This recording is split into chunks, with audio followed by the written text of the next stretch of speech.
Hello, উপস্থিত সম্মানিত ভাই ভাইসাব ও বর্ধমানগণ, আসসালামু আলাইকুম।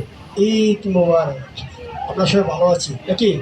কেন জিজ্ঞেস করলাম? শরীর ভালো থাকলে মন ভালো থাকে, আর মন ভালো থাকলে বিনোদন ভালো লাগে। সম্মানিত প্রিয় দর্শক, ম্যাজিকের বিষয়ে দু চারটা কথাবার্তা বলতে হয়। কেন? ম্যাজিক হলো সায়েন্স, বিজ্ঞান, শিল্প, ভদ্র সমাজে ভদ্র অনুষ্ঠান ম্যাজিক অনুষ্ঠান। আপনাদের ছোট ছোট বাবুদেরকে নিয়ে সুন্দর ভদ্র পরিবেশে যে কোনো ম্যাজিক অনুষ্ঠান উপভোগ করতে পারবেন। কথা না বাড়িয়ে চলে যাচ্ছি সবাইকে নিয়ে ম্যাজিকের জগতে। তবে ম্যাজিক দেখলে হবে না, বুঝতে হবে। কারণ ম্যাজিক সায়েন্স, বিজ্ঞান, সেটা দেখলে হবে না। কীভাবে বুঝবেন? আমি ম্যাজিশিয়ান একে খান ফার্স্টে কি দেখাচ্ছি, সেকেন্ডে কি দেখাচ্ছি, আপনার মেমোরিতে আপনি চিন্তা করবেন, ম্যাজিক কি জিনিস বুঝতে পারবেন।